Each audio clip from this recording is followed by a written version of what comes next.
Jusqu'en 1940, j'avais l'impression que notre devoir était de prêcher seulement l'Évangile et de laisser le résultat à d'autres, étant donné que Dieu pouvait voir qui était capable de les conduire. Mais ce n'est pas l'ordre de Dieu. Il y a beaucoup de gaspillage si nous ignorons l'ordre de Dieu. Regardons dans Ephésiens 4, 8 à 12, car ces versets nous expliquent clairement que le fardeau de Dieu est la pleine expression de l'Église.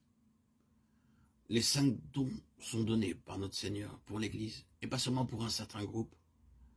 Et c'est notre privilège de demander ces dons. Comme nous demandons à Dieu de produire un réveil, nous devons lui demander aussi les bénédictions que sont les apôtres, les prophètes, les évangélistes, les pasteurs et les docteurs, qui lorsqu'ils travaillent ensemble établissent les croyants sur un puissant fondement. Ainsi, je commençais à comprendre que si nous ne voyons pas les dons se manifester parmi ceux qui étaient nés de nouveau, c'était notre faute. Nous n'avions pas demandé ces dons à Dieu.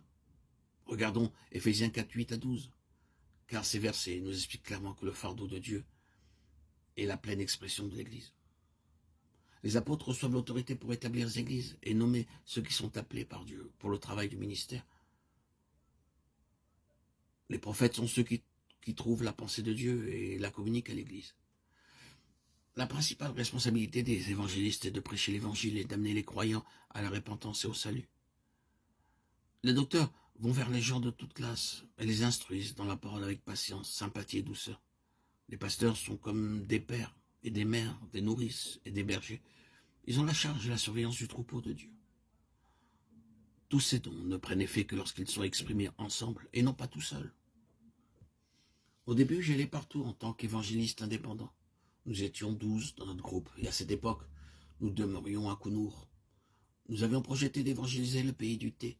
Tout était arrangé et nous étions sur le point de partir lorsque le Seigneur me parla encore par 1 Corinthiens 3,10. Selon la grâce de Dieu qui m'a été donnée, j'ai posé le fondement comme un sage architecte et un autre bâtit dessus. Mais que chacun prenne garde à la manière dont il bâtit dessus. Construis-tu sur un solide fondement? C'est ce que Dieu continue à me dire. Aussi, il n'y eut pas de campagne pendant plus de 2 mois. Nous avions demandé accidentellement au Seigneur dans la prière, « Seigneur, montre-nous ton plan ». Maintenant, je peux remercier Dieu de la manière dont il nous a enseigné et de ce que nous avons vu les gens amener à la maturité et exercer leurs dons.